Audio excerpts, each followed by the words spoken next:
Здравствуйте, пришло время новостей на телеканале Грозный. В студии Седа Сапарова и сегодня в программе.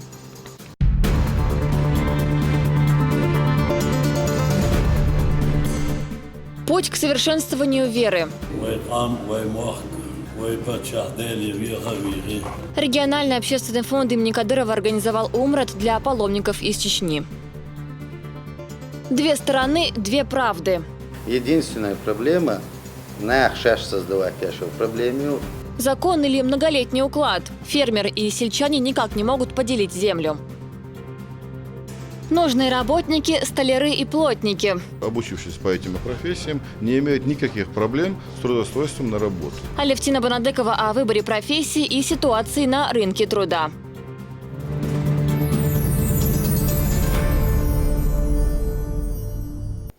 Сегодня Владимир Путин вручил государственные награды выдающимся россиянам. Торжественная церемония прошла в Екатерининском зале Кремля. Среди лауреатов известные академики и дипломаты, знаменитые деятели культуры и бизнеса, учителя и те, кто впервые попал под прицелы теле- и фотообъективов. Всего более 40 человек. Одну из высших наград России орден за заслуги перед Отечеством первой степени получили из рук российского лидера сразу 3 лауреата. Президент Курчатовского института академик Евгений Велихов, министр иностранных дел России Сергей Лавров, а также артист Владимир Зельдин. Последний в этом году отметил свой вековой юбилей. Орденом также удостоена 9-кратная олимпийская чемпионка по спортивной гимнастике Лариса Латынина, кардиолог Евгений Чазов, космонавт Роман Романенко и другие. Хотел бы отметить, что все, что вы делаете, и те успехи, которых вы добиваетесь, все это делает нашу жизнь лучше, наше государство сильнее. Хочу вернуть вам, как говорят в спорте, ответную шайбу. Это именно вашими усилиями. И таких людей, как вы, а у нас в стране таких немало, наша страна становится крепче, у нее совершенно очевидно будет хорошее и счастливое будущее. Поэтому я хотел бы вас поблагодарить за вашу работу, за результаты. Конечно, очень важно получать удовольствие от жизни. Вот такие люди, как вы, они занимаются любимым делом и добиваются выдающихся результатов. И вот это и есть счастье, это и дает возможность получать удовольствие от жизни. Кроме всего прочего, это замечательный пример для всех наших граждан. Большое вам спасибо. Позвольте пожелать вам дальнейших успехов. И сегодня же Владимир Путин вручил главе Чечни орден почета. Напомню, указ о награждении Рамзана Кадырова был подписан еще в марте. Высокой награды чеченский лидер достоин за достигнутые трудовые успехи, активную общественную деятельность и многолетнюю добросовестную работу. За все время политической деятельности Рамзан Кадыров удостоен множества наград, среди которых такие звания, как Герой Российской Федерации, Орден за заслуги перед Отечеством 4-й степени, Орден Мужества и ряда других государственных и общественных наград.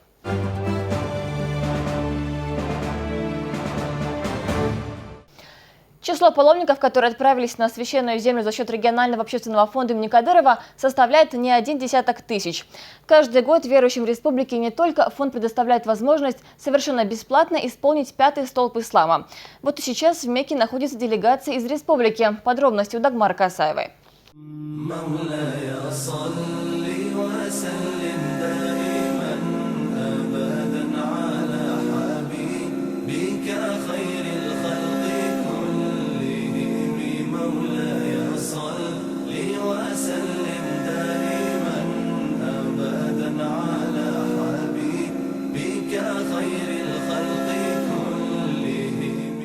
Совершение хаджа хотя бы один раз в жизни предписано каждому мусульманину, достигшему совершеннолетия и имеющему необходимые финансовые и физические средства для того, чтобы отправиться в паломничество. Благодаря поддержке регионального общественного фонда имени первого президента Чечни Ахмада Хаджи Кадырова в этом году совершить малый умрат смогли сотни верующих из нашей республики.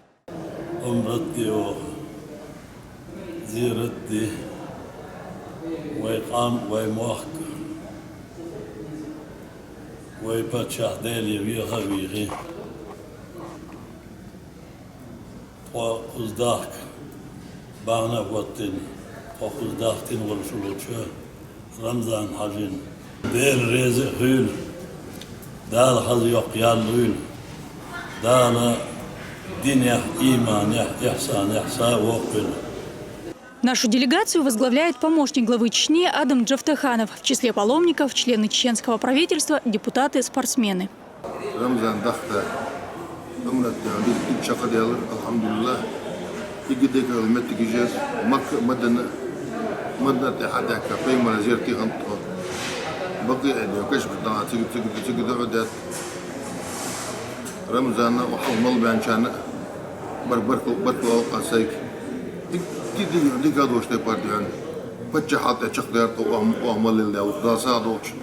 Совершение паломничества в священную для мусульман Мекку является одним из 5 основных столпов ислама. В малый и обязательный хадж ежегодно отправляются тысячи паломников из Чечни.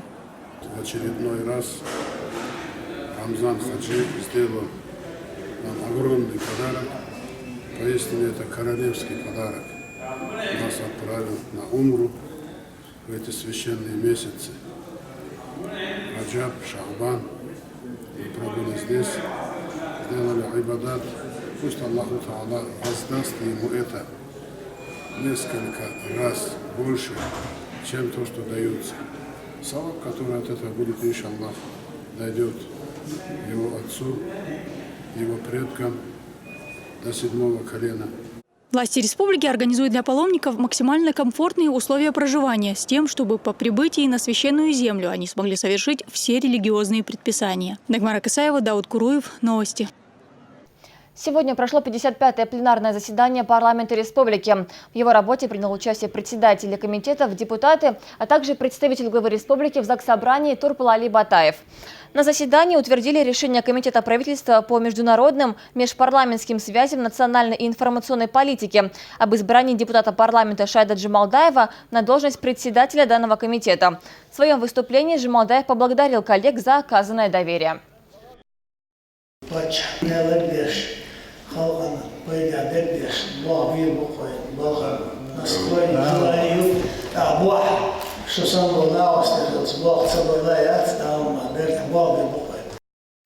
Строительно-восстановительные работы в Долинском близятся к завершению. Совсем скоро поселок предстанет в совершенно новом облике. Капитальному ремонту подверглись все сферы жизнедеятельности населенного пункта.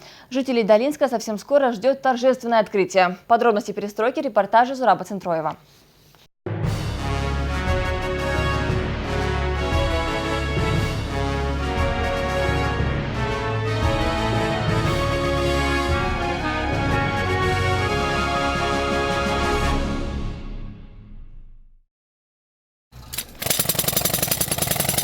Центральная улица перекрыта, вдоль дороги прокладывают бордюры. Работа кипит и в детском саду, рассчитанном на 120 мест. До недавнего времени ветхая постройка теперь уже соответствует всем современным требованиям. Несколько бригад заняты отделочными работами, а на улице уже разбили детскую площадку. Беседки готовы, идет монтаж аттракционов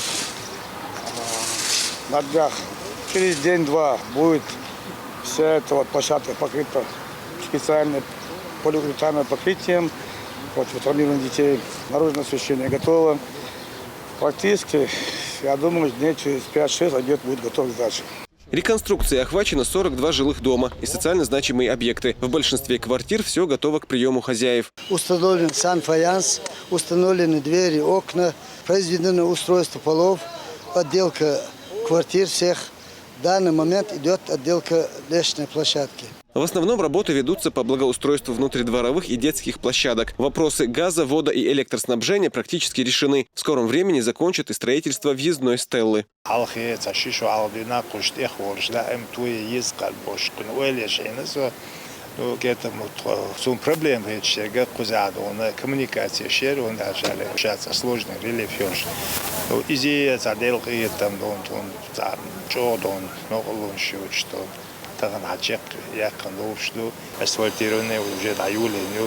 Некоторые объекты настолько обветшали, что их пришлось возвести заново. К примеру, этот спортивный зал станет хорошим подарком для местных ребятишек. Пока одна бригада готовит основание для крыши, специалисты из Шелковского района трудятся над облицовкой здания.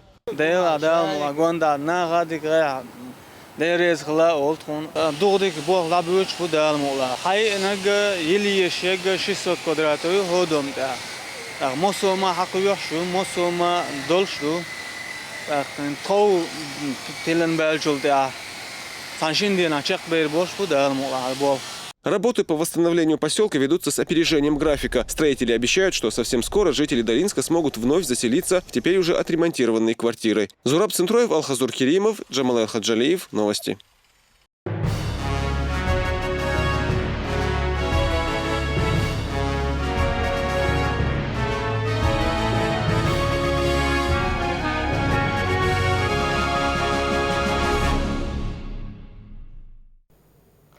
Поголовье скота в Алханкале за последнее время сократилось почти на 70%.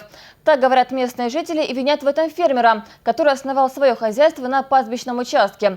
В то же время у предпринимателя есть все необходимые документы на землю, выданные властями. В ситуации разбирался Алхазур Керимов.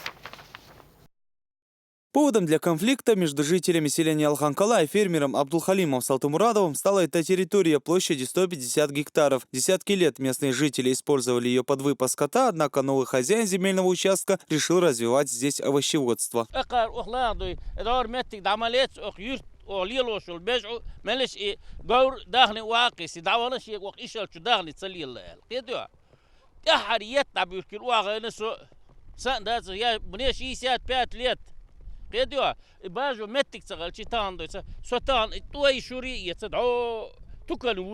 По словам все тех же местных жителей, после того, как пастбище перешло в частные руки, они начали избавляться от крупнорогатого скота ввиду того, что пастух отказался работать. Последний, в свою очередь, говорит, что остальная территория заболочена и непригодна для выпаса скота. Алханкалинцы даже говорят, что из-за этого поголовье скота сократилось почти на 70%.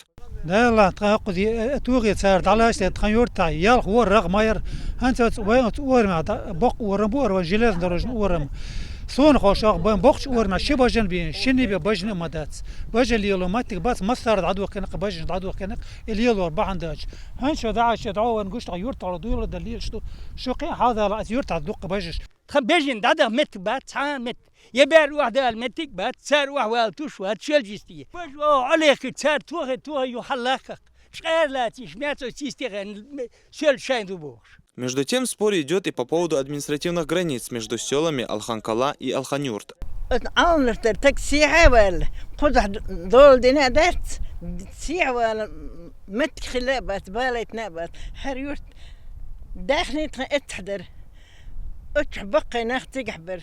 وين حاجة دايبت لوزر دتش اتحدر بير كير هوختوه اتحدر تير خيل دايق دات دايق تنخيل هنت دايق تير قشدو هر ادم شووش كرخ دلي تغير شناخبو اخ يرتقد اخ يرتي اسديها يست دو غير دول شنو اخ بتيجي يردو سخيليت يرنا نيا متك دغيه سيتو دهنين متجور ير اخونا باسيو نو خير ياتر اخونا داوم مايني اتير سول عدي دالي يريك نودني خلي هلك خلي دعيال اخوزي يش متك هما ميجات. Но сам фермер на урожай не жалуется. Абдулхалим в сельском хозяйстве давно и знает толк в овощеводстве. Вдоль Сунжи он построил дамбы, провел рекультивацию почвы и уже несколько лет живет согласно пословице «что посеешь, то и пожнешь». Хожара около на 12 тонн гектаров, даин картошку, на сегодняшний день рдона шваш, инза хайен леч, пхаял гектар картошку, хуабуса дабин, морковь, туса дадин, хаш гуса даин, сей еглуш, хуарбаз паста, вот это как долур деш дуах, ну Рыбол, дабы учват. Урус мартанский территорию, хильше грозный сун разница, я цац делегаты, шавяш. Хер пазбищи, хер тхаюрт метки, хер тхаюрдуй бож. И вот санох чему что, куда бол бот цвет, умода цвет. Из 150 гектаров арендованной земли Абдулхалим использует только половину. На остальной территории он планирует расширить хозяйство. По его словам, жители Алханкалы с самого начала не дают ему спокойно заниматься своим делом. Чтобы оградить посевы от пасущегося скота вокруг своей территории, Абдулхалим сделал рвы и поставил деревянные ворота. Если бы не вмешательство обычных людей, угрозы урожая не было бы, говорит он.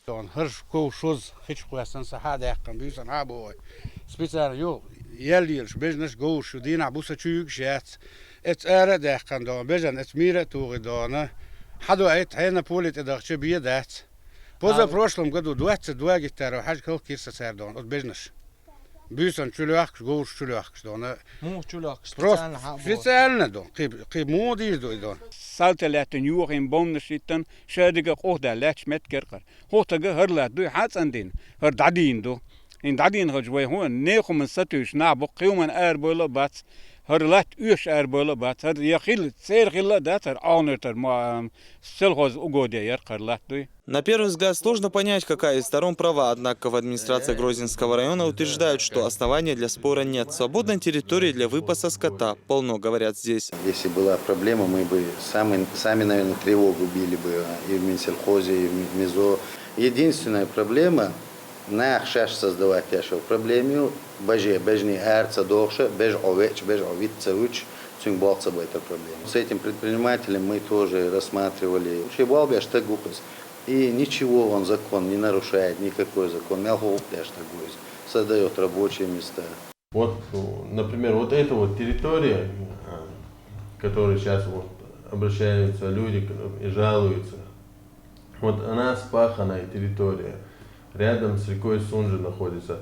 Вот эти земли свободные, довольно-таки много вокруг населенного пункта свободных земель. Но эта территория непригодна для пастбища, говорят жители. Хоть земли и разминированы, но труднопроходимы и даже могут быть все еще опасны, считают здесь. Они даже согласны предложить арендатору другое место по его желанию. Земель, которые можно использовать по сельхозназначению, в селе полно. Но фермеру невыгодно отдавать уже основанное хозяйство по многим причинам. Нерс, помидор, любые овощи, да. Я шланг нашел систему, гушаться. А поливной цагал, сам хулиш мадас. Сегодня вопрос так стоит, диар хидолш уляхи укана шавик овощами заниматься делал. Указание президента его ляш, ну сон 5 лет только заниматься. 200 гектаров, киулш лет мододон, хоглох туги чуадон.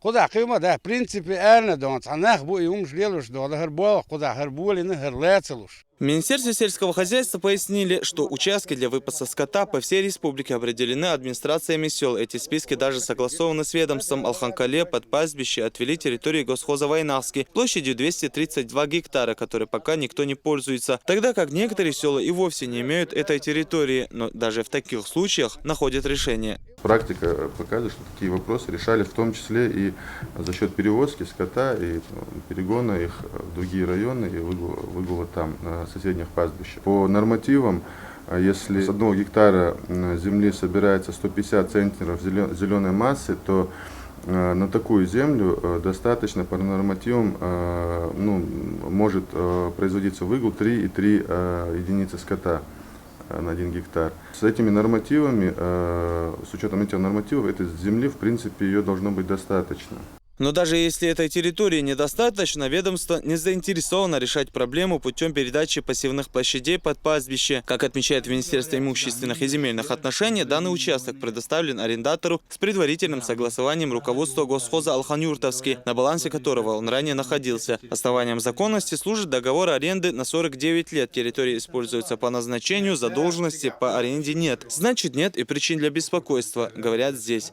Если какое-то лицо, третье лицо претендует на данный земельный участок, соответственно, статьей 64 Земельного кодекса земельный спор рассматривается только в судебном порядке. До судебного разбирательства это дело может быть рассмотрено в Третейском суде. Другого выхода у жителей Алханкалы, по всей видимости, не остается. Они надеются, что рано или поздно их проблема будет решена. Территорию они намерены оспаривать и дальше, но уже через судебные органы. Алхазур Керимов, Мусим Типаев, Мурат Альбукаев, Луиза Юнусова. Новости. В президентском лице Грозного прошла коллегия Минобразования. В зале собрались директора школ, а также представители вузов и СУЗов республики. Говорили об анализе деятельности и перспективах развития высших и среднеспециальных учебных заведений, а также о концепции дополнительного образования. Затронули и вопрос взаимодействия с представителями духовенства в преподавании основ религиозных культур и светской этики. Отдельное внимание было уделено подготовке и проведению ЕГЭ. Нужно увеличить контрольные цифры и приемы в СУЗах. Также нужно развивать материально-техническую базу соответствующих вузов. Дополнительное образование должно работать более активно. Но и самое главное, с которым мы обсуждали в последнее время, мы все знаем, это готовность Чеченской Республики к единому государственному экзамену. Значит, здесь мы подчеркнем, что Чеченская Республика готова к единому государственному экзамену, что все 62 пункта оснащены современным видеонаблюдением, что первый экзамен состоится 25 мая, что в первом экзамене нас принимает где-то около 2500 участников этого процесса. По завершении встречи были отмечены заслуги отличившихся работников в сфере образования. Десятки школьных учителей и преподавателей вузов получили звание заслуженных работников образования России. Присвоить почетное звание «Почетный работник общего образования Российской Федерации» Абдул-Вагаповой Алле Артемовне, учителю средней общеобразовательной школы номер 1 сельского поселения Знаменский. Амалаевой Елизавете Саидалдин, учителю средней общеобразовательной школы номер 1 города Армон. Нужные работники, столяры и плотники. Стихи Владимира Маяковского спустя десятилетия актуальны и сегодня. Рынок труда испытывает острую нехватку дипломированных специалистов среднего звена. Однако выпускники школ все чаще склоняются к выбору модных специальностей. В ситуации на рынке труда разбиралась моя коллега Левтина Бнадыкова. О том, что любые профессии нужны, да и важны, знает каждый студент. Но вот следовать известным строчкам Маяковского решаются не все. Между самим престижем и актуальностью знака равно нет. Ведь юристом, экономистом, бухгалтером становится чуть ли и не каждый второй. И это, как говорится, слепое следование современным веяниям. Тенденция идет на более, переходит с этих гуманитарных экономических направлений, больше подают документов и на технические направления, на естественный блок подают. Если касаться развития туризма, у нас есть отдельное направление подготовки туризм, сервис, есть направление такой подготовки. Мне кажется, целесообразнее уже подавать на эти направления. То есть у нас специалистов и бакалавров, которые окончили направление подготовки юриспруденции и экономики, сейчас достаточно много. Однако эксперты заверяют, чтобы быть востребованным, надо следовать не моде, а тенденциям рынка. Сегодня в республике развивается инвестиционный кластер, а значит менеджмент, логистика, информационные технологии могут быть в топ-листе сегодняшних выпускников. А еще в связи со сложившейся ситуацией в стране быстрыми темпами развивается реальный сектор экономики. Политика импортозамещения также диктует свои правила на рынке труда. Обучаясь в вузе, человек тратит 5 лет своего времени.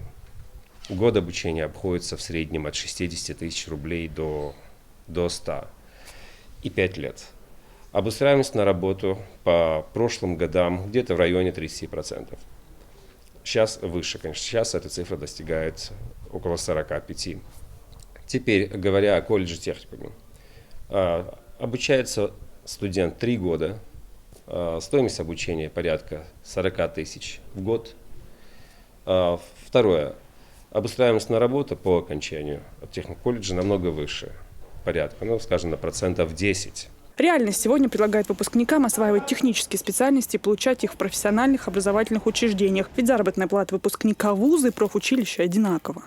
Последние год-два у нас не бывает проблем с набором учащихся, потому что рабочие профессии пользуются большим спросом. Значит, по окончании учебы ребята, окончившиеся, обучившиеся по этим профессиям, не имеют никаких проблем с трудоустройством на работу.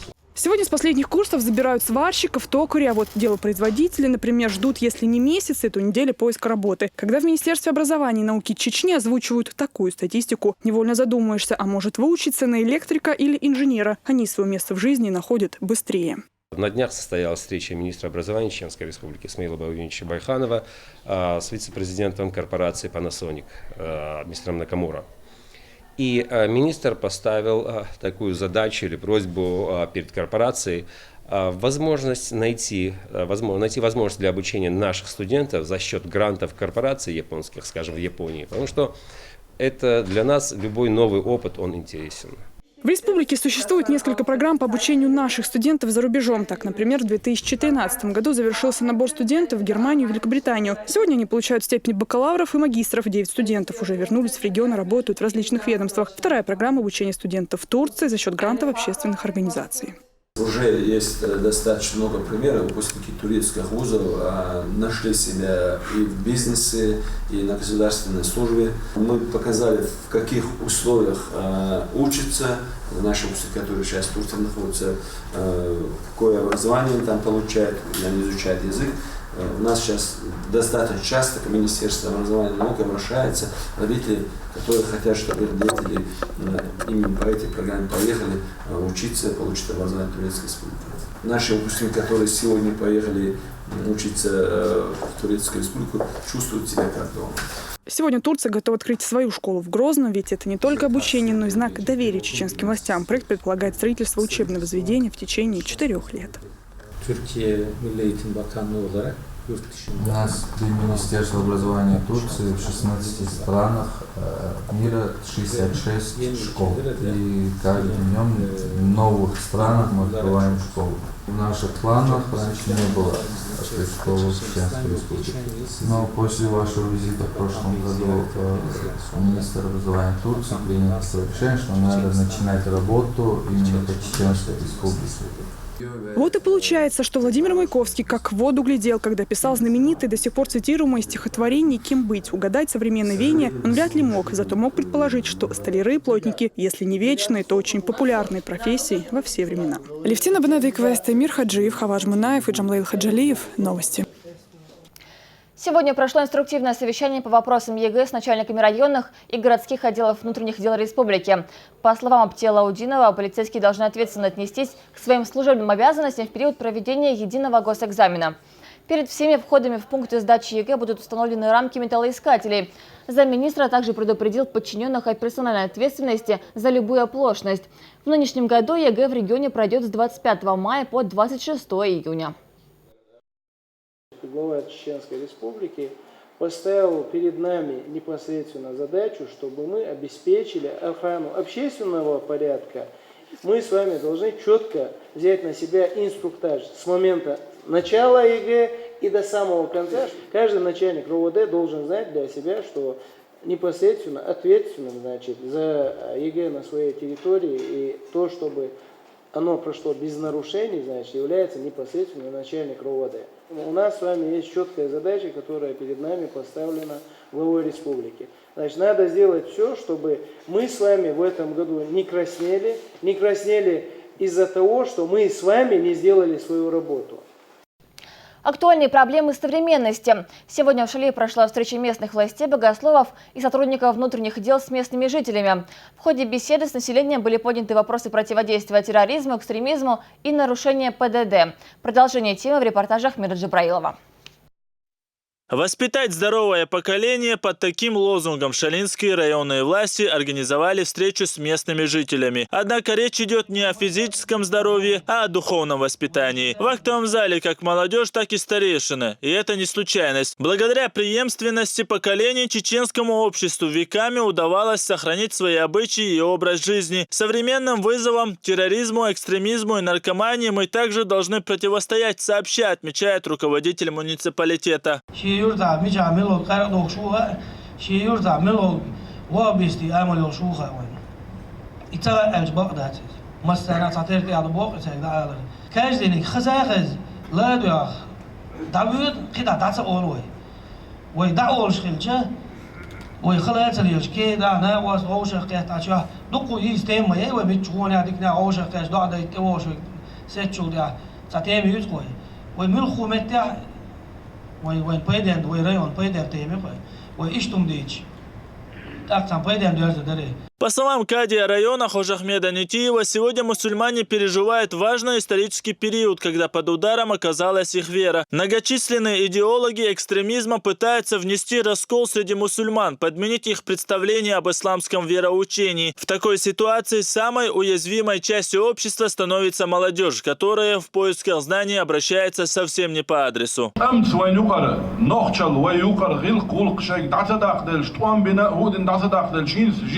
يقتش جمجم أقا هم شيء وهبستي هم يقتوش أقا إشت ويقام ويغلق ويأذق اليوم وغيرش مثلا ليلش هم نجدو ليلواش أوكر حلق شيء دوزو تير دا والله شيء دوزو نسبتش شيء وشي چون تير يشي چون تير دوزوش نسبش أق أرويل كيت علولك يرتاح خزدك أولوش.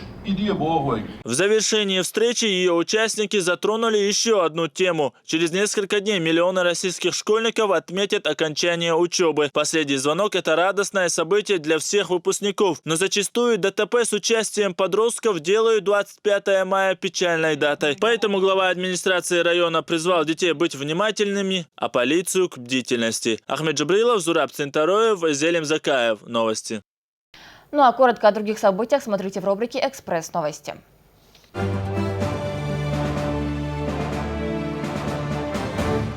В рамках всероссийской акции «Спаси чужую жизнь, стань донором» сотрудники Министерства труда, занятости и социального развития решили пополнить банк крови. В течение дня донорами успели стать более 100 социальных работников министерства и подведомственных учреждений.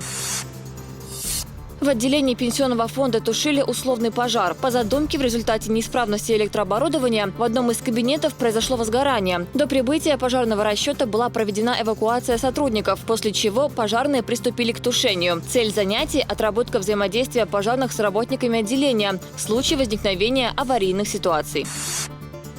В Гродненском районе продолжается конкурс «Чеченские белки» на самый чистый и благоустроенный дом культуры. В рамках проекта участники творческих коллективов выезжают в села и проводят субботники. На очереди Дом культуры Радужного. Здание обветшалое, поэтому ремонт и благоустройство займет несколько дней. Такие акции пройдут во всех 13 домах культуры района. 3 лучших учреждения по итогам конкурса будут награждены ценными призами.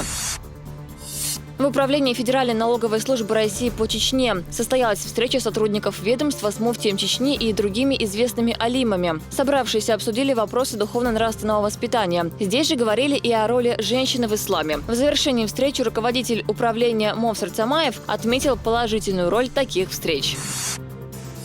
В Гудермесе говорили о концепции духовно-нравственного воспитания. В ходе совещания с участием директора департамента по связям с религиозными и общественными организациями речь шла о мероприятиях по выявлению и пресечению реализации табачных изделий, алкогольной и тонизирующей продукции. Резван Дадаев также осудил распространение сплетен, отметив, что это является тяжким грехом.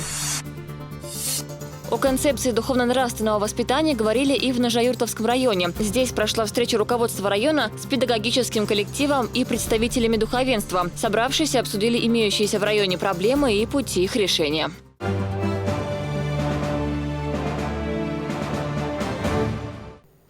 В Доме печати прошла презентация книги Эминат Топалаева «Дезадок».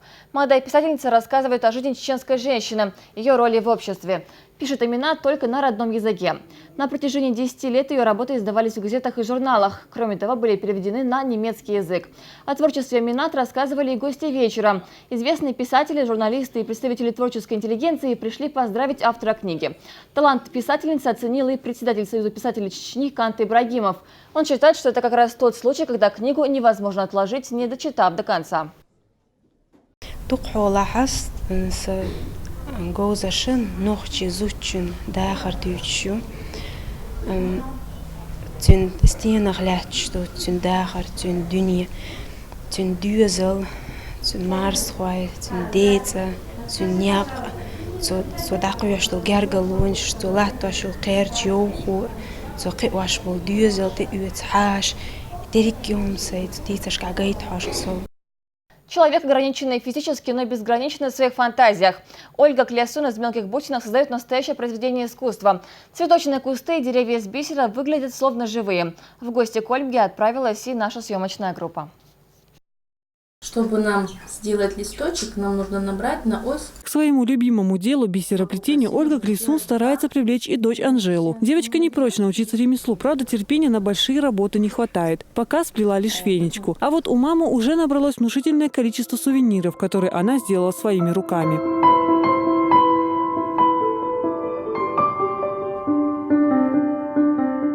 На эту бисерную композицию уходит больше 2 суток. Рукоделию автор посвящает каждую свободную минутку, а по хозяйству помогает дочь, без помощи которой Ольга бы не справилась. Уже 10 лет, как она не может встать на ноги. Врачи так и не нашли ответа, почему здоровая женщина вдруг стала инвалидом. Когда сидишь дома один в одиночестве и думаешь, чем бы заняться, чтобы не сойти с ума от скуки, приходится что-то выдумывать для себя.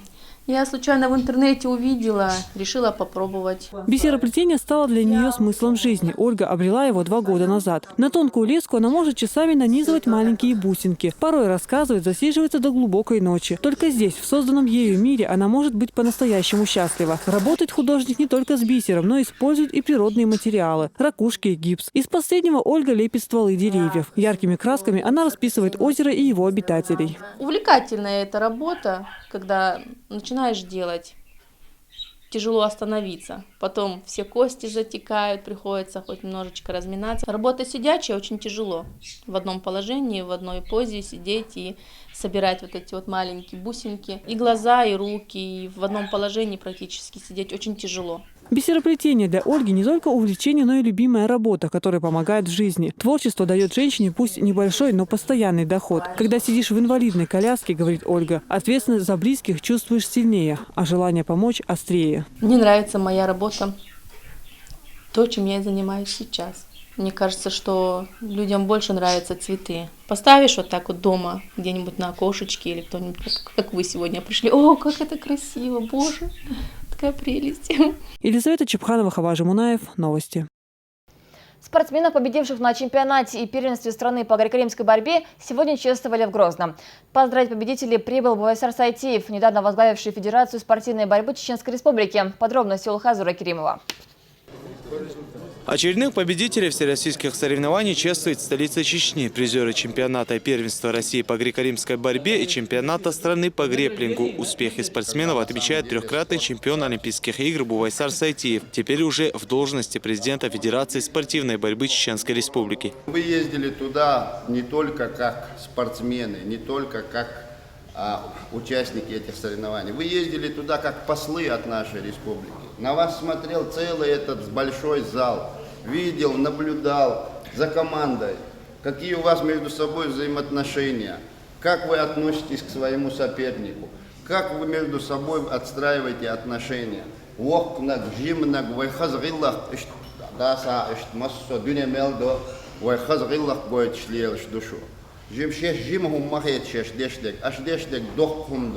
Шестикратный чемпион мира, шестикратный чемпион Европы, пятикратный чемпион страны. Все заслуги Бувайсара Сайтиева и не перечислишь. Он сыграл огромную роль в российском спорте, и его назначение на должность президента Федерации спортивной борьбы – удачный выбор, считают тренеры.